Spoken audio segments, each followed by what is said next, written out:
Hier in Halle 7 beginnt die Boot. Hier ist ein großer Haupteingang. Wir starten jetzt unseren großen Rundgang. Gerade in Halle 10 und 11 gibt es besonders viel Zubehör. Da haben wir viele Themen, viele Kontakte, viele Gespräche. Freut euch drauf. 3, 2, 1. Boot Düsseldorf.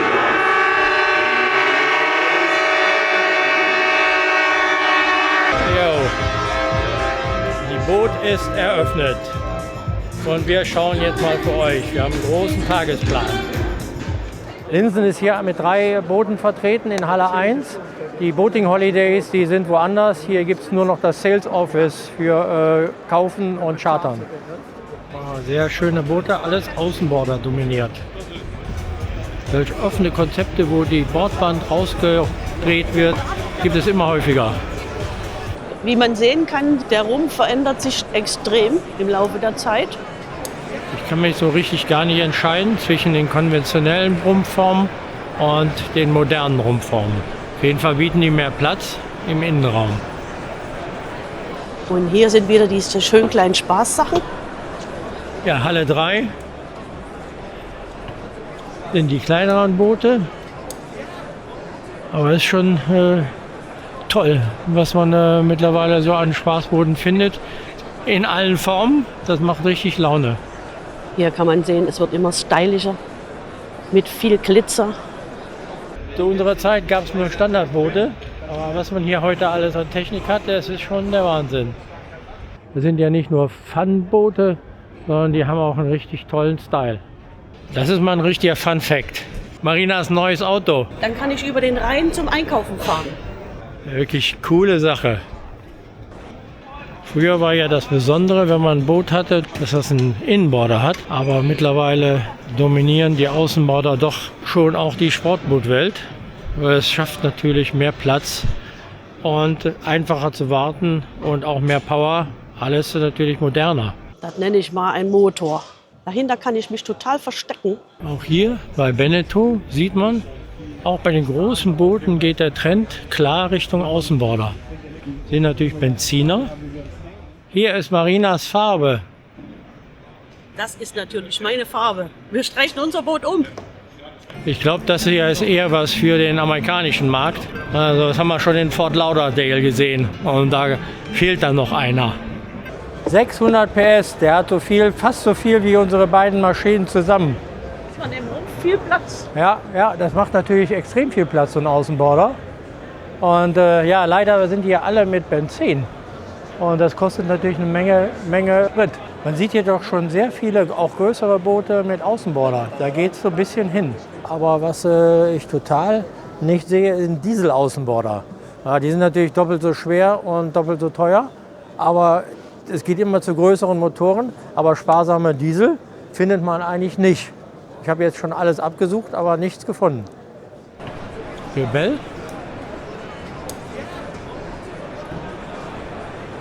Das ist ein Gummiboot. Alle 6 sind wir jetzt hier bei der Champions League. Hier liegen die richtig dicken Boote. Die gucken wir mal ein bisschen rum. Oh mein Gott, wie kriegen Sie die Boote hier rein? Jo, hier sind wir jetzt in der Halle 6. Die Superjachten.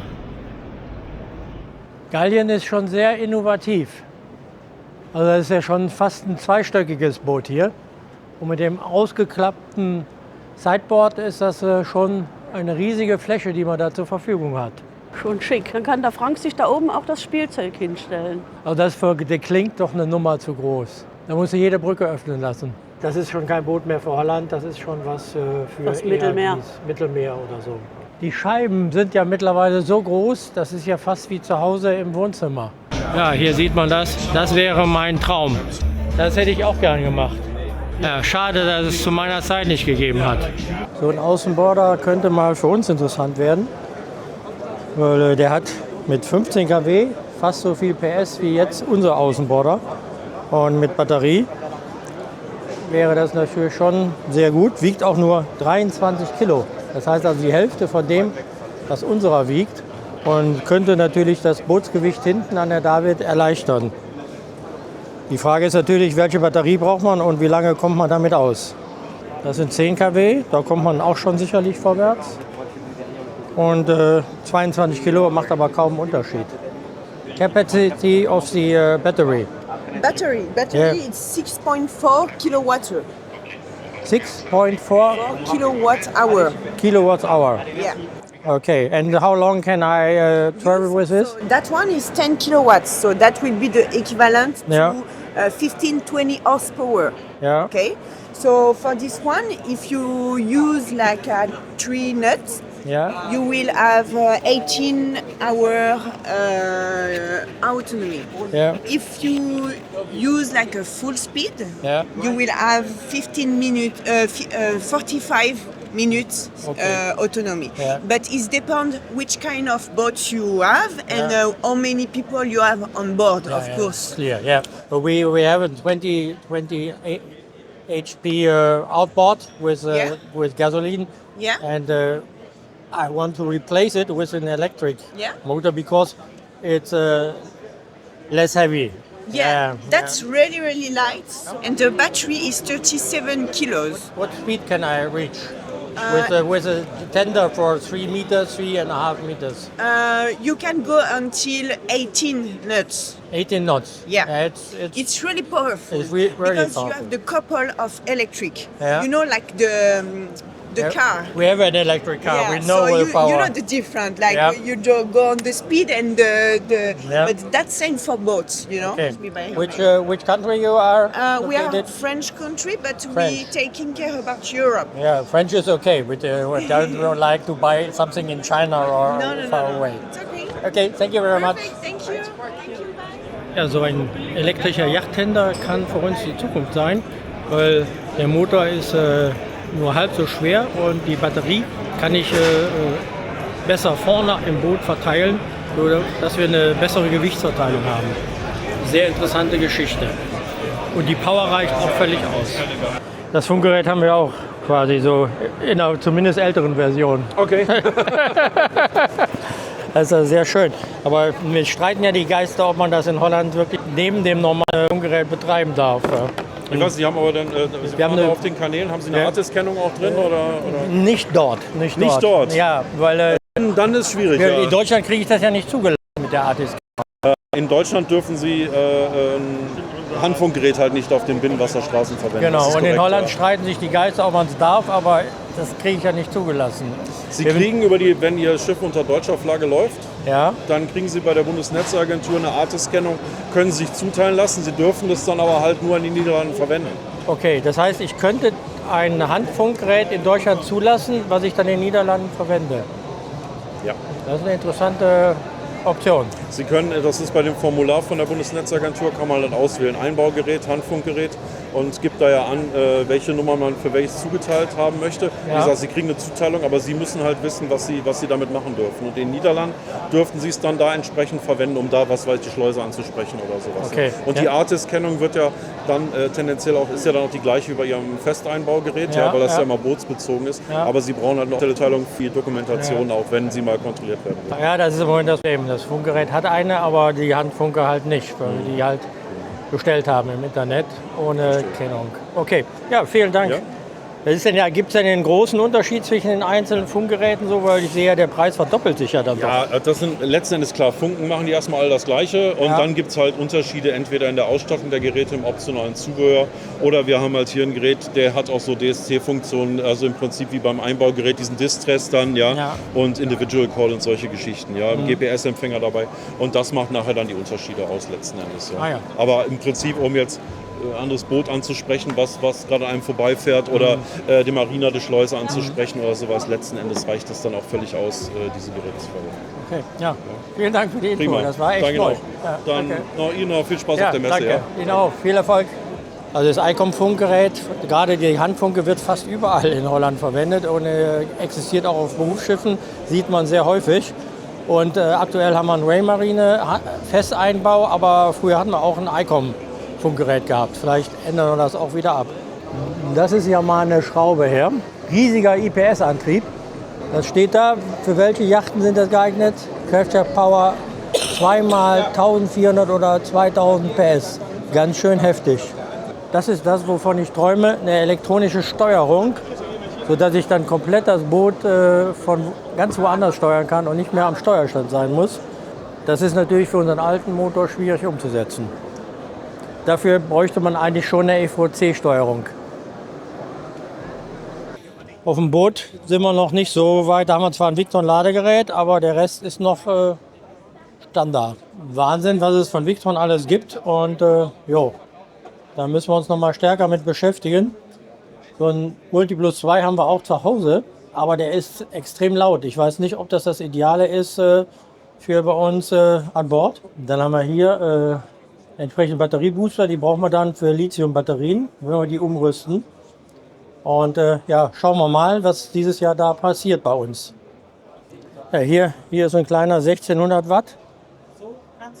Und wo ist der kleinere 3000er? Das ist der 5000er. Den haben wir zu Hause.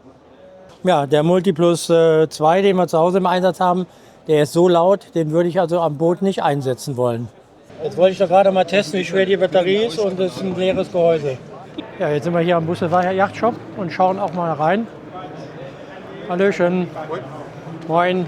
Mir geht es darum, dass ich zufriedene Kunden habe, dass es nachher funktioniert. Ein altes Boot wird gekauft, da wird eine MMSI umgeprogrammiert, ein Funkgerät oder ein AIS oder auch was ist kaputt gegangen, wird ersetzt. Und da greifen wir dann ein und sagen, wenn das ersetzt werden soll, kann man das oder das nehmen. Wir würden das empfehlen, aber das könnte man auch und so. Ne? Also Funkgeräte programmiert ihr auch und sowas. Produktpalette ist Elektronik und Elektrik. Und das sehr umfangreich, sagen wir mal so. Busse Yachtshop ist der kompetente Ansprechpartner für alles, was Yachtelektronik ist, alles, was ein Kabel hat. Haben Sie eigentlich auch größere Module, außer die für die Persenning, so richtige, die man zum Aufkleben hat? Zum Aufkleben? Aufkleben. Also können wir zum Beispiel die ganze Serie nehmen, die können wir direkt auf Deck montieren. Unser Problem auf dem Deck ist, wir haben so eine doppelte Rundung. Das heißt, einmal geht das so runter und einmal geht es an der Kante so runter. Ja, genau. Und da suche ich natürlich was ein bisschen flexibel ist. Richtig, und aber die Kurve Sie können kein Solarmodul in beide Achsen gleichzeitig wölben. Wenn Sie jetzt im Prinzip versuchen, die Seiten auch zu formen, geht nicht. Es geht nur mit einem gummiartigen Artikel, also elastischen. Es gibt also noch keine Module in der Richtung, mit denen wir das machen können. Die Solarzelle selber ist ja wie eine Glasscheibe. Ja, könnte ja sein, dass man die kleinen hat, dass man so sagt, so ein bisschen, zumindest ein gewisses Maß. Gibt's gar nicht. Gibt's gar nicht. Hängt aber damit zusammen, dass ein Modul immer in einem mehr oder weniger starren, auch wenn das meinetwegen reines Kunststofflaminat ist, eingebettet ist und Sie das einfach definitiv der Physik wegen nicht gleichzeitig um die andere Achse biegen können. Das würde unsere Fläche stark eingrenzen. Die sehen Sie nicht, die packen Sie auf die Persenning. Ja. Normalerweise nur, wenn sie auch an Bord sind. Ja. Heißt aber auch, dass sie gar nicht so lange bewittert werden. Ja. Sodass Sie, also wenn Sie jetzt meinetwegen 6 Wochen nicht am Boot sind, packen Sie die eben runter. Ja. Und bei uns ist es eigentlich immer so gedacht, dass wenn Sie jetzt so eine Persenning haben, dass Sie am Persenning-Gestänge oder im Gestänge selber praktisch diese Zuleitung bis hier oben hinlegen, so dass Sie dann nur noch das Modul hier oben mit Steckerkupplung entsprechend lösen können. Ja. Dass Sie gar keine Arbeit damit haben, nennenswert. Also bei uns wäre es natürlich schon so, dass ich sage, wenn, dann muss es dauerhaft befestigt sein. Das heißt, wir haben ja im Hafen, stecken wir immer am Strom. Ja. Und das Modul würde natürlich unsere Stromkosten senken, sage ich mal so, wenn wir uns selbst versorgen könnten über Richtig. Solar. Also die Frage ist jetzt, läuft da permanent der Kühlschrank zum Beispiel? Ja.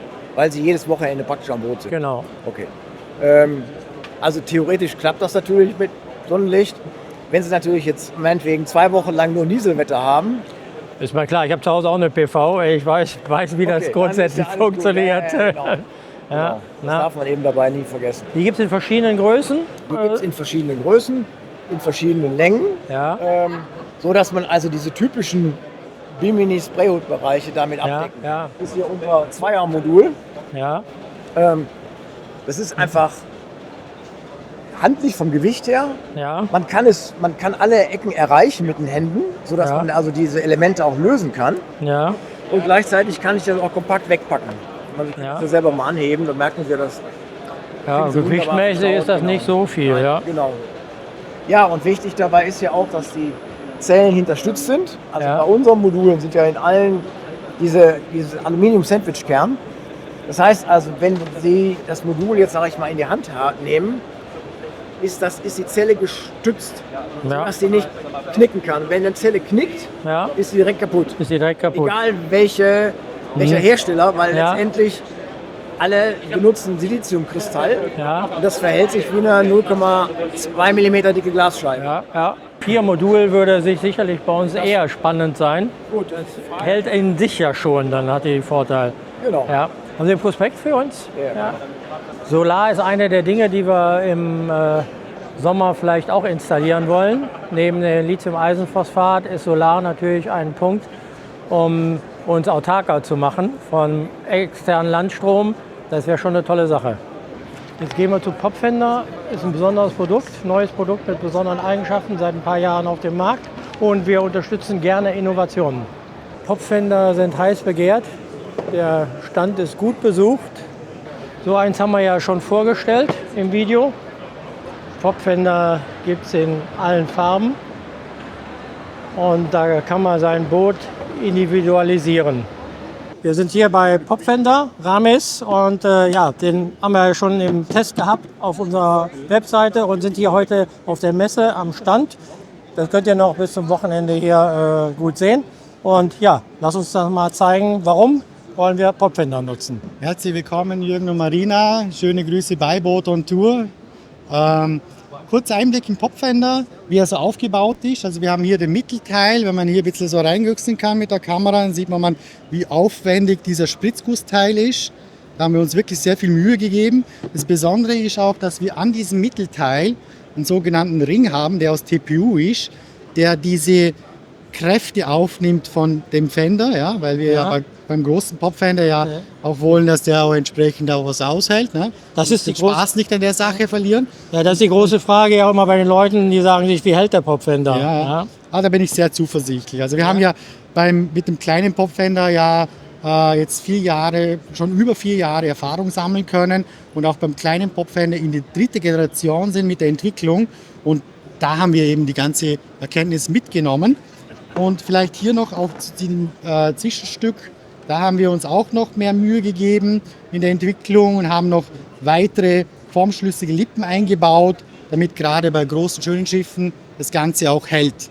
Auch hier bei der Endkappe, an der Geometrie weiter etwas Hirnschmalz und etwas mehr Gedanken. Also rundum, muss ehrlich sagen, ich bin sehr zufrieden. Ja. Also wirklich, ich mache das ja aus Leidenschaft und bin sehr zufrieden über den Großen, wie er das einfach sich darstellt und auch wie er produziert wurde und auch mit unseren Produzenten. Schau immer eine Herausforderung. Die Spritzgusswerkzeuge sind wirklich, wirklich top. Also sie sind CLE beschichtet, die sich vielleicht auskennen.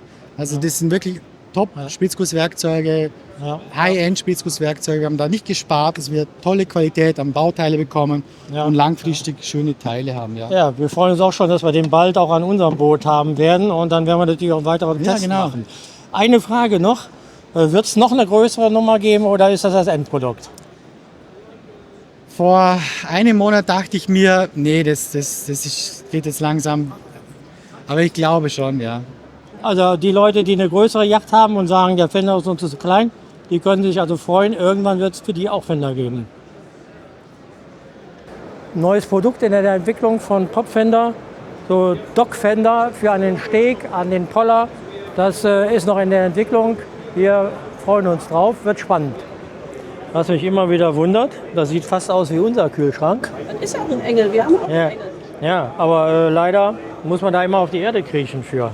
Ich wundere mich, dass es keine Kühlschränke gibt, die genau so funktionieren. Warum habt ihr keine Kühlschränke, die in dieser Bauform sind, so als große? Wir haben ja den gleichen auch von Engel. Und ich muss mich immer auf die Erde legen, wenn ich an den Kühlschrank will, weil der ist natürlich im Booten immer unten eingebaut. Warum habt ihr keine Kühlschränke, die 2 solche Fächer haben? Haben wir nicht. Habt ihr nicht? Ne? Warum nicht? Das wäre doch mal eine Innovation. Ja, das muss man dem Hersteller sagen. Ja, mein Bruder hat so einen gekauft, irgendwoher, war ultra teuer, der 2 solche Fächer hatte. Ein renommierter Händler oder Hersteller wie Engel, warum hat er sowas nicht? Weil das ist es ja im Prinzip schon. Ne? So müsste es ja sein, nur 2 Fächer im Kühlschrank. Ne? Und schon wäre alles gut. Das wäre genau das, was wir suchen. aber ich hab's nicht, ich kann's nicht. Alles klar. Jo, danke. Wir haben einen anderen Stand mit Kühlschränken. Naja, aber auch wieder alles ganz normal. Muss ich wieder auf den Boden kriechen. Aber das ist ungefähr unsere Größe. Oh, das ist was Feines. Ja, aber das ist nur quasi als Getränkekühlschrank konzipiert, nicht als richtiger Kühlschrank. Hier, sowas in der Art könnte ich mir vorstellen für uns. Das wär's doch schon mal. Sowas in der Kühlschrank Art wär's doch hier unten. 2 solche und noch einen Kühlschrank. Eventuell den kann man auch als Gefrierer nutzen. So eine Lösung könnte ich mir vorstellen. Das wollen wir eigentlich irgendwie ablösen. Schauen wir mal, was wir da noch finden. Der erste Stand, wo ich Natrium-Ionen-Batterien lese, sonst haben wir immer nur Lithium-Ionen. Zu Hause haben wir auch Lithium-Ionen-Batterie, also Lithium-Eisenphosphat-Batterie. LFP, ja. Nicht Lithium-Ionen würde ich im Boot nicht einbauen wollen. Das hier ist eine reine Natrium-Ionen-Batterie. Natrium-Ionen. Also kein Lithium mehr drin, sondern Natrium. Ja. Die Elektroden sind beide Aluminium beschichtet. Eine die Anode mit Carbon, Kohlenstoff, und die andere mit Natriumsalz. Und die größere Versionen haben Sie davon auch? Wir können größere bauen. Im Moment haben wir eben diese L5-Kasten jetzt erstmal vorgestellt. Okay, ja. Die nächste Version ist in einem C-Kasten, diesem Truck. Ja, hier haben wir Lithium-Eisenphosphat von Liontron, aber ich habe da mal im Internet geschaut, die sind, ja. Hallo Marina, hallo Jürgen. Ja, die sind gerade heute Morgen geschrieben. Ja, echt? Ja, okay, ja gut. Wir sind ja ein bisschen am Aufnehmen. Ja, ich habe schon im Internet mal geguckt hier von Liontron. Habe ich auch bei mir im Boot. Ich habe die im Internet angeschaut, aber die sind ja schweineteuer. Ja, aber es ist echt ein Gamechanger. Ja. Also für dich bestimmt, weil ihr braucht ja auch immer Landstrom, wenn ihr fahrt. Ja, richtig. Seitdem ich die alle auf LiPo umgestellt habe, ich weiß nicht, wir waren jetzt 7 Wochen letzten Sommer unterwegs am Stück. Und ich habe, glaube ich, einmal Strom gebraucht in 7 Wochen. Ja. Do you have a real battery for the weight? This one. This one? I don't want to, that's too heavy. That's Yeah, heavy. 720. Yeah, we. 720. That's We need something for our boat, and I must put it down, and I can only put this. Wir können auch Deutsch sprechen. Aber wir können auch Deutsch sprechen, das ist umso besser. Oh, Deutsch-Englisch, ja. Deutsch-Englisch, das ist super. Bei uns hängt das Heckstreuruder mit an den Verbraucherbatterien. Ja. Und deshalb brauche ich neue Batterien, die auch das Heckstreuruder betätigen können. Und das heißt, ich kann solche Dinge auch 2 oder 3 parallel schalten. Sie können die parallel schalten, das sind aber ausschließlich Bordbatterien. Ich muss die Batterie unter dem Deck einschieben oder reinheben.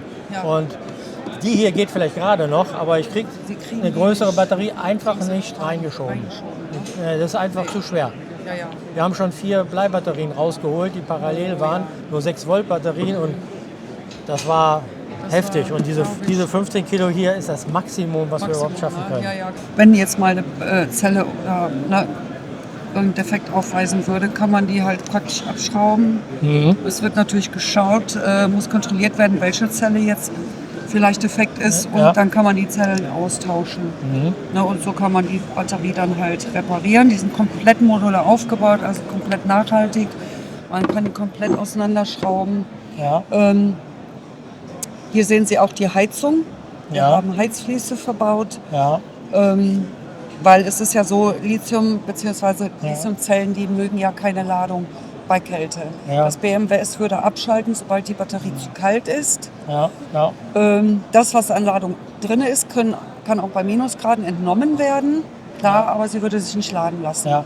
Liontron baut schon tolle Batterien. Man sieht das auch hier. Wenn wir allerdings unsere Batterien so hoch im Wasser ständen, dann hätte man ein ganz anderes Problem. Aber Qualität hat hier seinen Preis. Den Hersteller kenne ich auch noch nicht. Aber so vom Gewicht her ist sie total leicht. Also das wäre prinzipiell eine sehr gute Batterie, die man bei uns verbauen könnte. Davon, man müsste jetzt das Datenblatt kennen, weil wir brauchen ja eine Batterie, die entsprechende Last auch generieren kann. Das Problem bei der ganzen Geschichte ist immer, die Anzahl der Händler der Batterien ist so unüberschaubar. Und man braucht ja am Ende des Tages auch einen Service, wenn irgendwas dran ist, eine Garantiefall ist. Die liegen in Wachtendonk, das Lager. Das ist gar nicht so weit weg. 135, aha. Die ist auch noch bewegbar. Also das geht auch noch. I think 3 batteries of this here, for example, Yes. to have enough output power to use our stern drive. We Okay. need more than 400 amperes. 400 amperes. You More need and that. no- more than more- 400. Yeah, and I see here 200 for 10 seconds. If I have 3, can I use this parallel? And then I have 600? Of course, you can have. Our battery is more like it can provide more stable electricity. It's Yes, Yes. that is for the batteries are used, Yes. but also for the stern drive. For our stern drive is 5,000 watt. 5,000 watt. So I need more than 400 amperes to use them. Yes, 4 pieces of this type is Yeah. enough. Okay. Yeah, and when I have more than one, I see also all the capacity from the batteries. We don't have these functions currently, but you can connect one batteries and for example, this battery have now only 80%. That Yeah. means you have 80% in total. Have you also a battery booster for the generator? Yes, this one. We need for the generator, we need a battery booster. Yes, Yeah. Okay. this one is 40 ampere. Yeah. And you can charge it, charge your batteries with the alternator. Yeah. Engine or the solar panels.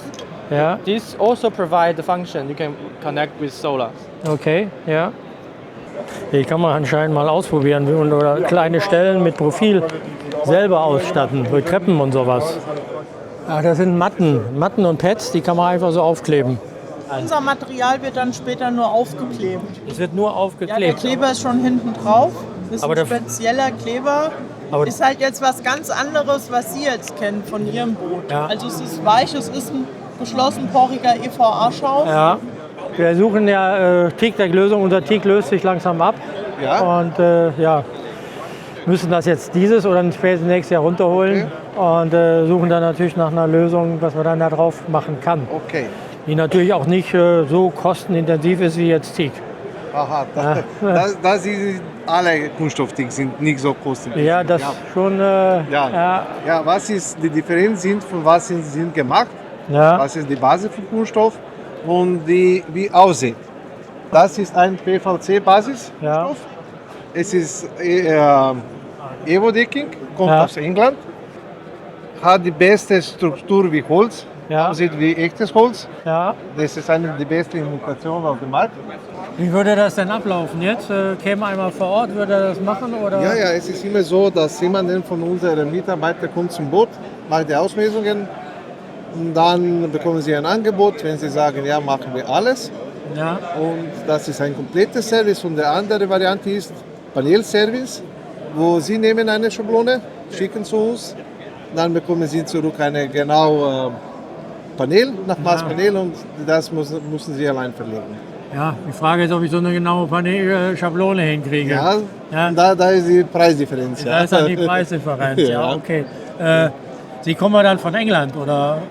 Er ist der Hersteller von dem Material. Okay. Ich bin aus Slowenien, ich arbeite in Kroatien und Slowenien. Ja, die Boote. ja.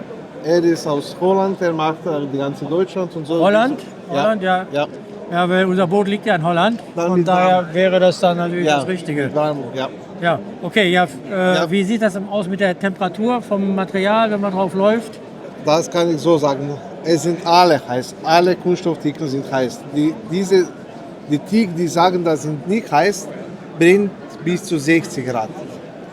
Diese brennt bis zu 68 Grad. Es ist nur 8 Grad Differenz. Alle sind zu heiß. Ja. Das müssen Sie wissen. Es Ja. gibt keine Cool-Variante. Ja. Gibt's nicht. Ja, das ist aber zwischen heiß und heißer ist ja nochmal ein Unterschied. Ne? Aber der Unterschied ist 8 Grad. Es ist nicht 20 Grad Unterschied. Ja, entscheidend ist ja, dass man noch irgendwie drauf laufen kann. Ja. Ja. Das können Sie mit Hochdruckreiniger waschen. Und Sie können, das ist auch wirklich, wirklich wichtig, Sie können das immer ein bisschen schleifen. Ja. Ich will probieren, dass es aussieht wie neu. Wir werden das mal dann mehr fragen im Sommer und dann mal. Ja, genau. dann kommen Sie Dann komme ich Sie- an ihn ran. Ja, das ist ja gleich bei uns um die Ecke schon. Biddinghausen. Ja. Da läuft doch aber zu uns. Ja, da werden wir dann mal nachfragen. Das ist ein gutes Mal. Alles klar, vielen Dank. Danke. Das fühlt sich schon echt toll an und fast wie richtiges Teak. Das gefällt uns sehr gut. Und jetzt gehen wir noch zu einem anderen Hersteller und lassen uns das noch mal zeigen und da versuchen dem auch mal einen Preis zu entlocken. Und ja, diese Lösung, die hier ist, die vom Feeling her fühlt sie sich schon sehr gut an. Ja. Und ist jetzt die Frage, wie funktioniert das? Kommt da jemand vorbei zum Ausmessen? Müssen wir das selber machen? Sag mal, das Teakdeck runterholen würde ich vermutlich selber machen, weil das ist reine Fleißarbeit am Das ist Ende. tatsächlich reine Fleißarbeit. Und bei dem Rest, kenne ich mich einfach nicht aus. Ich möchte ja, dass es ordentlich aussieht am Ende. Ja, dann haben wir ja diese Löcher von den Schrauben. Die Ja. müssen ja aufgebohrt werden, die müssen verspachtelt werden. Da muss ja richtig Spachtel aufgefüllt werden, damit das glatt ist und damit da keine Löcher sind und jedenfalls da keine Feuchtigkeit sich bildet, weil das wäre schädlich für das verklebte Teak. Ja. Genau, das wäre das Erste. Dann musste man eventuell das Ganze laminieren, damit die Fläche richtig schön vorbereitet ist, Ja. glatt und dicht. Ja. Dann würde man eine Schablone machen. Ja. Also da kommen wir hin, machen Ja. wir eine Schablone Ja. und anhand dieser Schablone bauen wir das Deck. Und Ja. wir kommen dann nochmal mit einem festgebauten Deck, quasi mit den Flächen, die so verklebt werden. Das wird alles vollflächig verklebt. Das muss dann 24 Stunden trocknen und danach machen wir eine Abschlussfuge. Über welchen Preis reden wir denn beim Quadratmeter? Das, was ich jetzt, das ist natürlich ja auch immer abhängig von der Ausführung. Ja. Wir haben da zum Beispiel Multicolor, das ist dann ein bisschen teuer. Wir haben dann zum Beispiel ganz normale Farben, die sind dann günstiger. Wenn ich jetzt sage, das hier kommt unserem Teakdeck ähnlich, was wir jetzt haben. Ja, das ist ja Fischgeriet mit Leibung, also so dieses Standard, klassische. Ja. Da sage ich mal ein Pauschalpreis, wo man ein Richtwert. Ein Richtwert reicht einfach. Sind bei dem Komplettservice 799 € Pro Quadratmeter. Pro Quadratmeter, ja. Mhm. Da sind wir ja aber nicht mit den Vorbereitungsarbeiten für Verklebung. Mhm. Okay. Und von wo kommen Sie? Wir sind in Nützen, das ist in der Nähe von Hamburg. In der Nähe von Hamburg. Genau. Okay. Wäre nach Holland nicht ganz so weit. Nein. Wie viele Tage würde man? Also normalerweise sagen wir, einen Tag verkleben, einen Tag Abschlussfuge. Wenn das Boot jetzt ein bisschen größer ist, dann braucht man 2 Tage fürs Verklebung. Was auch sehr wichtig ist, wir brauchen mindestens 15 Grad, mindestens. Und das darf nachts auch nicht frieren, muss auch einigermaßen, Temperaturen müssen auch vorhanden sein, so 10 Grad oder sowas, weil sonst trocknet der Kleber nicht. Und es darf nicht regnen. Und deswegen ist es schon schwieriger, das irgendwie zu erfassen und zu planen. Das sind wir vom Wetter ein bisschen abhängig. Ich denke, wir haben alle Informationen, die wir brauchen. Waren sehr interessante Gespräche. Und das ist jetzt erstmal unser Favorit, weil der bei uns in der Nähe des Hafens ist. Den werden wir als erstes ansprechen. Waren beide sehr kompetent, sehr viel Auskunft gekriegt. Und ja, schauen wir mal, was passiert.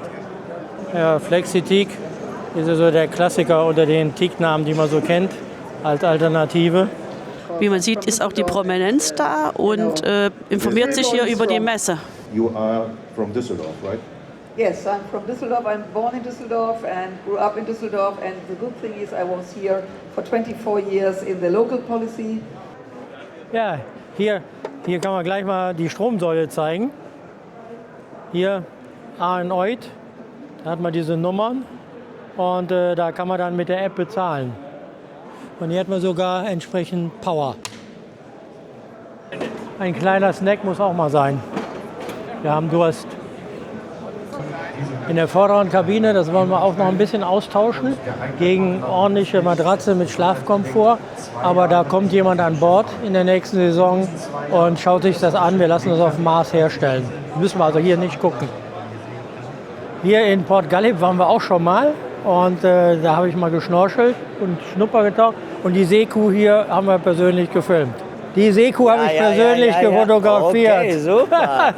Da habe ich so ein Schnuppertauchen habe ich da gemacht. Und ja? dann dort. Okay, mega. Und sie hat Mein Ohrring liegt doch bei der Seekuh.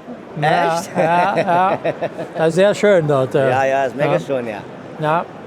Also kann man nur jedem empfehlen, Ja. da unten mal hinzufahren. Ja. Und zum Tauchen, wirklich Zum Tauchen, toll. ja. Wer noch nie getaucht hat, der hat natürlich hier auch mal eine Möglichkeit, das mal auszuprobieren. Auch eine tolle Sache. Ist zwar nur Kinderplanschbecken, aber besser wie gar nichts. Da hinten gibt es auch noch einen großen Turm. Ich weiß gar nicht, was es da gibt. Hier ist einer mit einem Trockenanzug unterwegs. Der hat eine Zange dabei. Ich glaube, der zeigt, wie man Fischernetze auseinanderschneidet. Ein großer Tauchbereich, aber alles noch relativ entspannt. Jürgen läuft jetzt hier durch die Halle mit der großen Kamera, um das ganze Spektakel mal von oben zu zeigen. Das ist schon Wahnsinn. Die Halle ist hier ein Taucherparadies und man kann hier alles erwerben. Eine ganze Halle nur fürs Tauchen, das ist schon enorm, welchen Stellenwert Tauchen doch in der Gesellschaft mittlerweile hat. Und hier, den Manta, wir fahren ja nach Bali, den würde ich gerne auch mal selber sehen. Mal schauen, ob ein Tauchgang klappt. Auf Bali? Ja, auf Bali. Ja, hier ist Blue Marlin. Da habe ich meinen Tauchkurs gemacht und meinen Tauchschein. Die haben im Fühlinger See in Köln ihre Tauchbasis. Und da kann man vorbeifahren, mal einen Kurs machen. Der See ist auch nicht so tief, ist also gar kein Problem. Und es gibt noch ein großes Ladengeschäft in Köln. Hier gibt es die Verkaufsstände jetzt. Schau mal. Ja, bei den Verkaufsständen ist es natürlich besonders voll. Tauchen ist schon ein toller Sport. Aber Marina schnorchelt ja nur. Du möchtest ja nicht tauchen. Nein, ich werde niemals tauchen. Ja, über Funk hört man ja immer wieder, warte auf den Taucher, weil hier irgendeine Leine in der Schraube ist.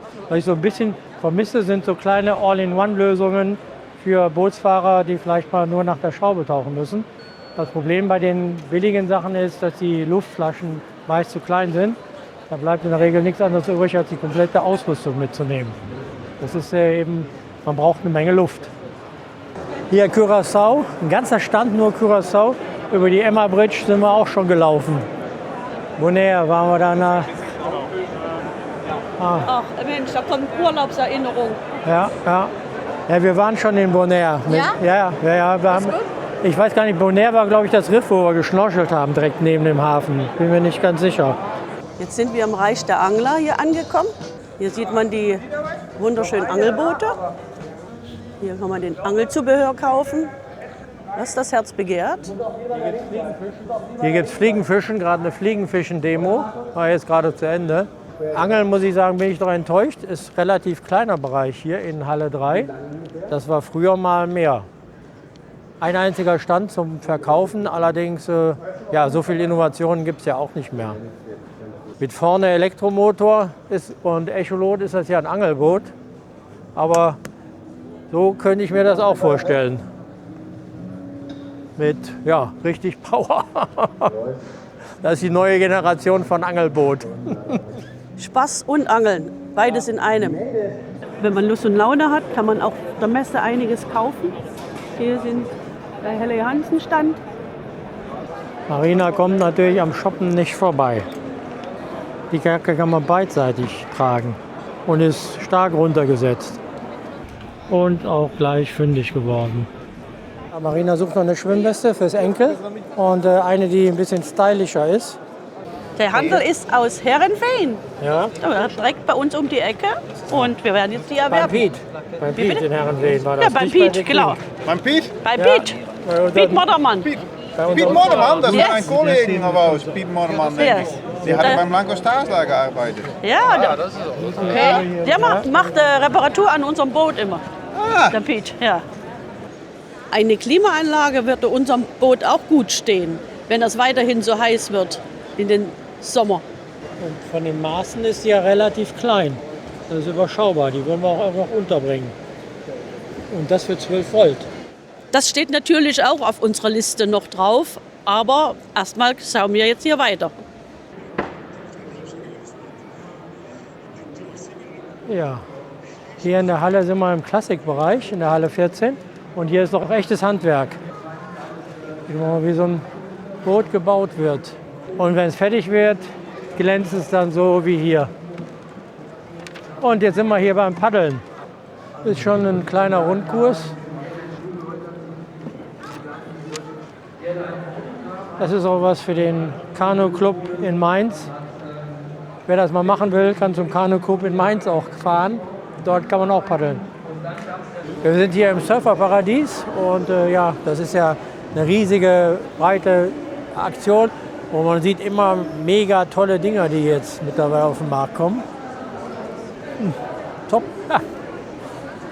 Hier gibt es auch noch mal die Boards. Vielleicht finde ich ja doch mal irgendwo eine Stelle, wo ich das mal ausprobieren kann. Sie gleich nach vorne machen, da ist ein riesengroßes Wasserbecken.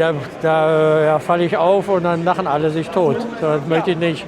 Und wo liegt denn was? Irgendwo mal im Urlaub. Da vorne ist das Becken. Da schauen wir mal vorbei. Das ist immer sehr spannend, das zu beobachten.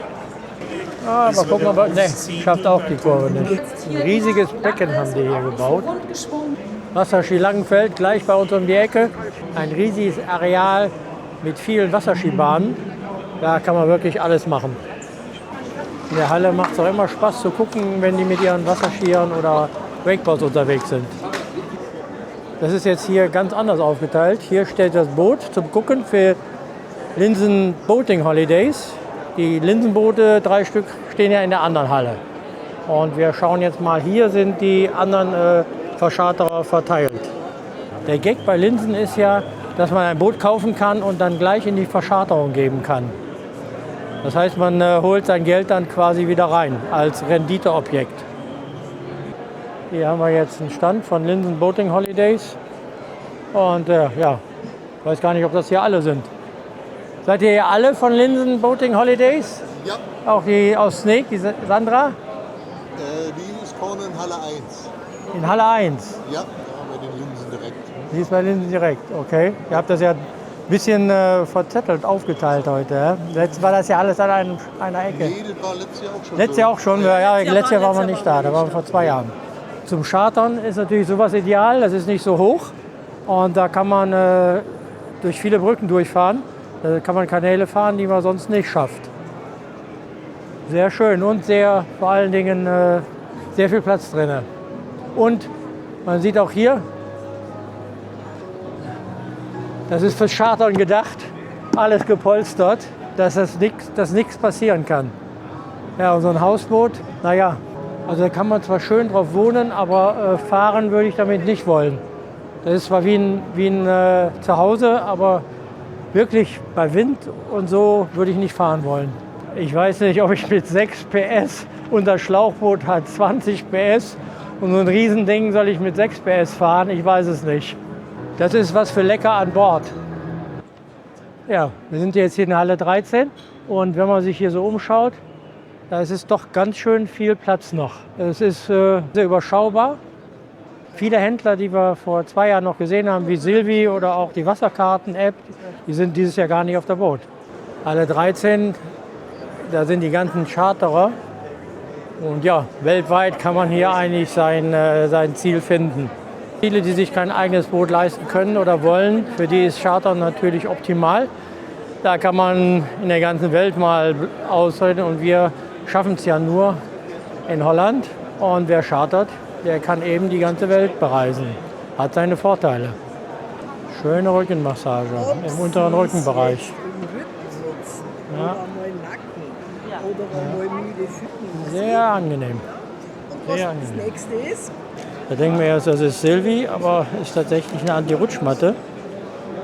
Das hält schon enorm. So eine Anti-Rutschmatte ist noch was für unseren Fahrstand, damit die Kaffeetasse nicht immer runterrutscht beim Fahren. Also ein Entehaken ist nicht schlecht, um die Leine wirklich durch einen Ring oder so zu ziehen. Aber wenn man die auszieht, sind die höllisch schwer. Wir befinden uns jetzt hier am Stand von Raymarine und Jürgen geht mal. Ich schaue mal so rum, was es so alles gibt. Die großen Axioms. Der 12er wäre eine interessante Geschichte für uns. So eine Kamera, wo man auch in der Nacht sehen kann, ist natürlich schon gigantisch. Auf so einem Bildschirm kann man richtig was sehen. Diverse UKW-Geräte. Vielleicht schaffen wir so eine kleine Kamera mal an. Ja, die ist süß. Ja, das kriegt man ja alles, wenn man das alles über den Bus macht. Okay.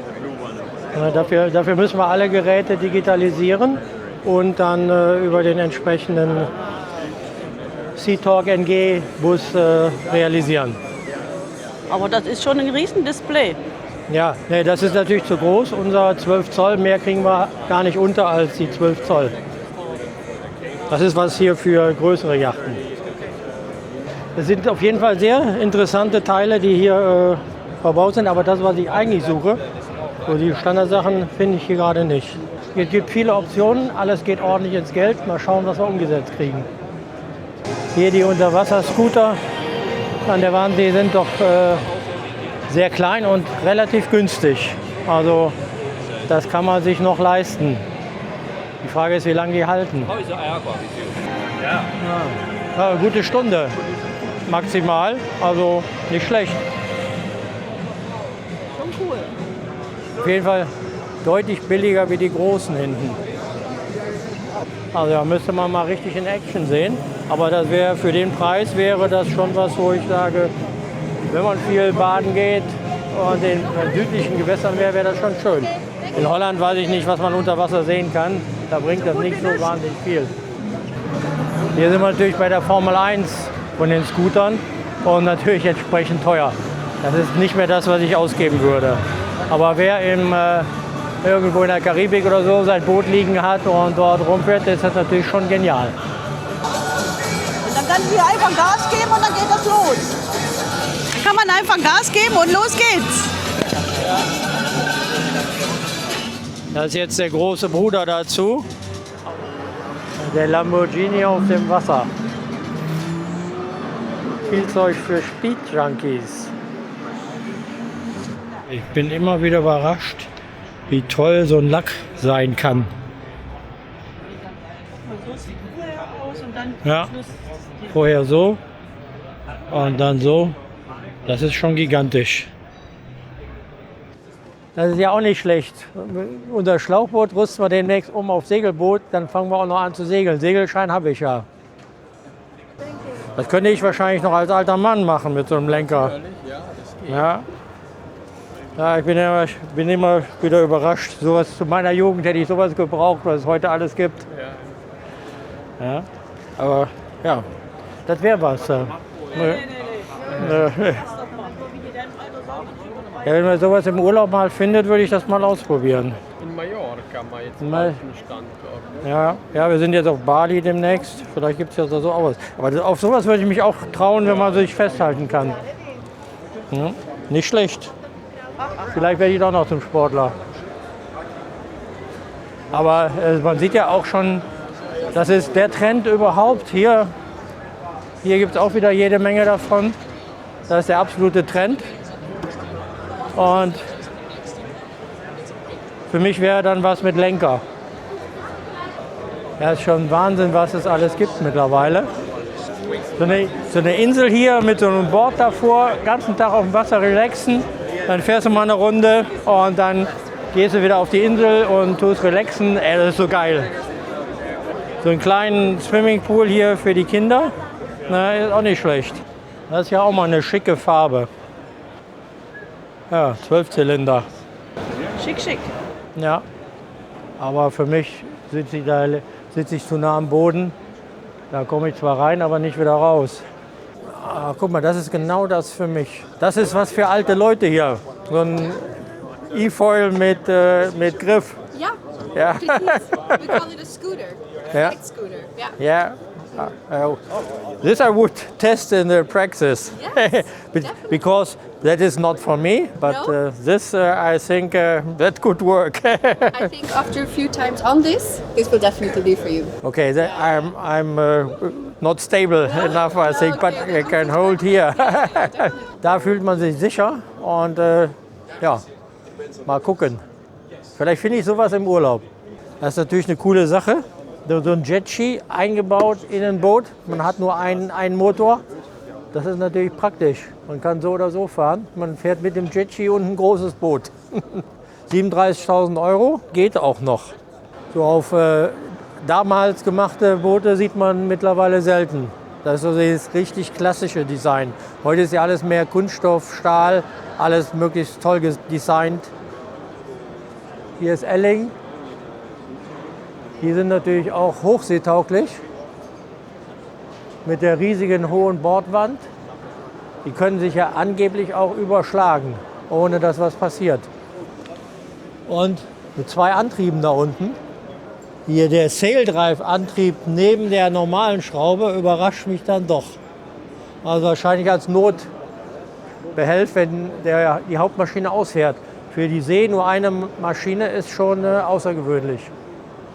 Elektro ist auch vertreten hier und da gucken wir jetzt mal rein. 150 PS Elektropower für so ein Boot.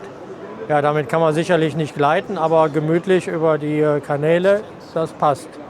Interessant, das hier ist mir aufgefallen, das ist, wenn man das erste Jahr den Bootsführerschein gemacht hat, 2025, dann wird man eingeladen und kann kostenlos auch auf die Messe gehen.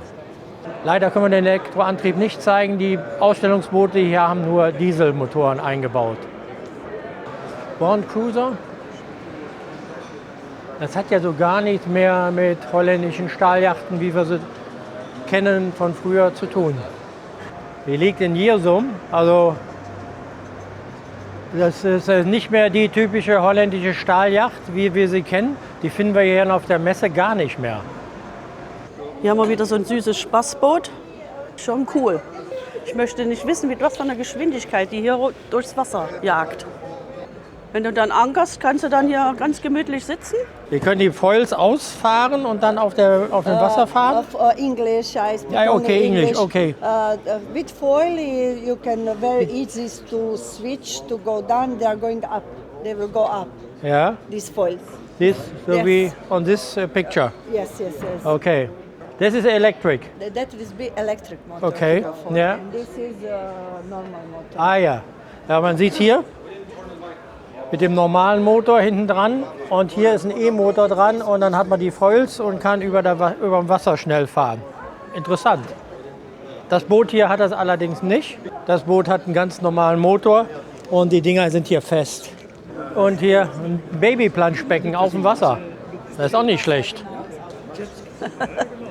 Auch hier, das sind so wie eine Badeplattform, die hinten dann halt dieses Gerät dran hat. Und der eine kann hier chillen, wie er möchte, und der andere fährt gerade mit dem Teil durch den Ozean. Ja, damit kann man die Badeplattform überall hinbringen, wo man will. Und dann gibt es den Sekt dazu. Das ist hier integriert. Das ist ja hier auch eine Auflage. Und damit fährst du dann die Badeplattform dahin, wo du sie hinhaben willst und kannst dann chillen. Und kombinieren, zusammen machen, kombinieren, so groß wie du willst. Das ist schon der Hammer, was es mittlerweile alles so gibt. Ja, auch Porsche ist hier vertreten mit einem E-Auto, aber ich wusste gar nicht, dass E-Autos auch ein Turbo haben. Mit Porsche-Zeichen am Boot. Die bauen also jetzt demnächst nicht nur Autos, sondern auch Boote. Das wirkt so ein bisschen wie früher diese alten italienischen Boote. In Venedig. Ja, damit kannst du durch Venedig fahren. Hier kann man mal sehen, wie sich so ein Anker eingräbt, so in den Sand und dann quasi hält. Und man kann den dann natürlich rausziehen, indem man den so aufbricht. Hier haben wir noch eine größere Version. Hier gräbt sich ein. Und jetzt muss ich schon deutlich fester ziehen. Und so breche ich den ganz leicht auf und dann geht er raus. Für unser nächstes Boot braucht man dann den hier. Aber erst der Lottogewinn. Es hört nicht auf hier auf der Messe. Hier sind auch schon wieder so schöne Spielzeug. Ja, Fahrrad auf dem Wasser ist auch nicht schlecht, ne? Ja. Leider macht mein Knie nicht mehr mit, sonst wäre das auch was für mich. Du und dein Knie. Wir schauen jetzt hier mal bei Kochchemie vorbei. Da treffen wir auch Sascha von Beiboot TV. Der ist heute Nachmittag hier. Und das ist ja jetzt aus dem Autohandel ist er jetzt auch ein sehr großer Bootslieferant geworden und bietet alle Produkte für auch Boote an. Hi. Ja, ein bisschen sitzen, ne? Ah, ja. Ist ja ein bisschen entspannt. Ja. Ich soll ja hier sitzen, hat man mir gesagt. Hat ich soll echt? nicht stehen. Hallo, du sollst stehen, ja. Ich soll nicht stehen, hat man mir gesagt. Ich kenne euch vom Fernsehen. Ah, nein? Bekannt aus TV. Ja, genau. Und Fernsehen. Funk und Fernsehen, genau. Habt ihr schon ein paar Leute getroffen? Ja, reichlich, ja. Hier mal ein klassisches Beispiel. So sieht das Boot vorher aus. Und dann gehen wir auf die andere Seite. Und so sieht das Boot danach aus. Tatsächlich auch noch eine Mini-Gallion Wir sind hier am Stand von Kochchemie, das kannten wir bisher aus dem Autozubehörladen. Stimmt, Automotive. Aber mittlerweile gibt es ja auch ganz starke Produkte im Bootsladen. Und ja, warum sollte man Kochchemie kaufen? Ja, weil wir so viel Erfahrung haben. Uns gibt es seit 1968, mittlerweile glaube ich 3. Generation. Und wir sind ja wirklich groß geworden mit dem Bereich Automotive. Also viele Leute kennen uns aus dem Automotive-Bereich, auch bei den Enthusiasten. Und da wir festgestellt haben vor ein paar Jahren, Mensch, wir haben so viele Bootsfahrer bei uns in der Firma, dann lass uns doch mal was für Boote machen. Weil wir auch mal ein bisschen geguckt haben, was macht der Wettbewerb so. Und haben gesagt, so richtig schöne Dinge habe ich nicht so. Nein, das darf ich nicht sagen. Ja. Schneid das bitte weg. Live. Ja. Nee. Und wir haben dann gedacht, Mensch, die Marine ist doch eine total geile Geschichte, ist Freizeit, die Leute haben Spaß beim Wassersport. Lass uns doch mal eine schöne Marineserie zusammenbauen. Ja, und wenn man hier mal so rumguckt, jetzt sieht man, das ist daraus geworden. Ja, ein riesengroßer Stand mit ganz vielen verschiedenen Produkten. Ja. Wir haben für alle was dabei, das ist richtig schön geworden. Ja. Das ist also wirklich komplett. Alles, was man fürs Boot braucht, habt ihr. Wenn es um die Pflege und Reinigung geht und um das Polieren von Booten, haben wir eigentlich alles, was das Herz begehrt. Ja. Vom Wachs angefangen bis hin sogar zur Keramikversiegelung. Das ganze Zubehör damit zu, was man dafür braucht. Also es gibt eigentlich nichts, wo ich wüsste, haben wir nicht. Ja, super, vielen Dank. Gerne. Weil das sich statisch aufhält, immer den Zubehör. Hast du über den noch? Klasse. Vor allem kriegt man da wahrscheinlich auch die Fensterscheiben total Gigamäßig. Spiegel, ja. ruckzuck. Das sind tolle Tücher. Ja. Also man hat dann keine Fussel und nichts und kannst die Fenster super mit putzen, bei 30 Grad waschen. Ja. Super. Also ohne Weichspüler. Und ja, sowieso, ohne Weichspüler. Ich wasche meine ganze Wäsche ohne Weichspüler. Das ist auch der Punkt, was wenig Leute wissen. Also die waschen die meistens die Mikrofasertücher, auch gerade diese florige. Ja. Die waschen die viel zu heiß. Dann hauen die mit 60, bei 60 90 Grad. Quatsch. Und dann wundern die, dass sie so hart werden, weil nämlich bei 60 Grad auch die Faser, oder schon drunter, die Faser anfängt zu verkleben. Die schmilzt ein bisschen, dann werden die hart. Deswegen sollte man auch Mikrofasertücher niemals mehr als 30 Grad waschen. Okay, super. Aber da nehme ich auf jeden Fall welche mit. Ja, mach doch. Gerade für unsere Scheiben auch am Auto. Ja. Ne? Ja. Nach dem ganzen Tag Laufen gönnen wir uns jetzt mal eine Bratwurst. Und dann geht es zum Endspurt. Das ist eine Riesenbratwurst, da werde ich auf jeden Fall satt von. Und Marina auch. Auf jeden Fall wird jetzt Marina nicht zur Diva. Interessante Töpfe, die kann man so alle ineinander stellen. Dann hat man so ein komplett Topfset. Hallöchen. Ja, ich gucke gerade nochmal. Das ist schon eine interessante Technik. Ja. Sehr platzsparend. Wir haben uns ganz viel Mühe gegeben. Ja, okay. Ich kann es auch gerne mal eben vorführen. Ja, ich glaube, dass Sie kochen. Ich glaube, dass Sie kochen. Ja, sehr schön. Ja, wir haben schon relativ viele Töpfe an Bord, aber sonst wäre das eine sehr schöne platzsparende Lösung. Ja, ist wirklich sehr platzsparend. Wenn Sie mal sehen, natürlich den hier rein. Habt ihr hier drin. Dann ist noch so ein Frischhaltedeckel dabei. Ja. Können dann 2-3 Tage in den Kühlschrank tun. Der ist auslaufsicher und dicht. Und man braucht nur einen einzigen Griff. Ne? Ja, das ist wie bei Woll. Bei den Wollpfannen haben wir ja auch einmal einen Griff. Genau. Den Woll beliefern wir. Ja. Wir produzieren für den Woll und das ist halt eben unser System. Und man braucht nur einen Griff für alles. Das ist sehr schön. Ja? Und selbst wenn Sie für Gas nehmen, habe ich hier nochmal Flammschutz runter. Da gucke ich mir dann auch nichts an. Ne? Ja. So ein Prospekt für mich? Gerne. Ja. Einmal gebe ich Ihnen den Katalog, hier ist ein bisschen ausführlicher beschrieben. Und einmal die Preisliste mit dem Messeboot. Bis zum 8.2. sind die Rotpreise gültig. Alles klar. Ja? Gut, vielen Dank. Schön, ja? Tschüss. Hier am Stand von Pathfinder enden wir jetzt unsere Messetage. Das waren 2 volle Tage. Die Messe wird immer mehr zur Allround-Messe. Neben dem Wassersport ist ja auch vieles andere vertreten. Und ja, wir freuen uns jetzt schon auf die kommende Saison. Es hat auf jeden Fall sehr viel Vorfreude gebracht auf das, was jetzt kommt. Bald ist ja schon wieder die Saison 2026. Ja, wenn es euch gefallen hat, dann lasst ein Like da oder ein Abo. Oder vielleicht werdet ihr auch Kanalmitglied. Würde uns freuen. Und ja, vielleicht sehen wir uns mal auf dem Wasser. Bis dann.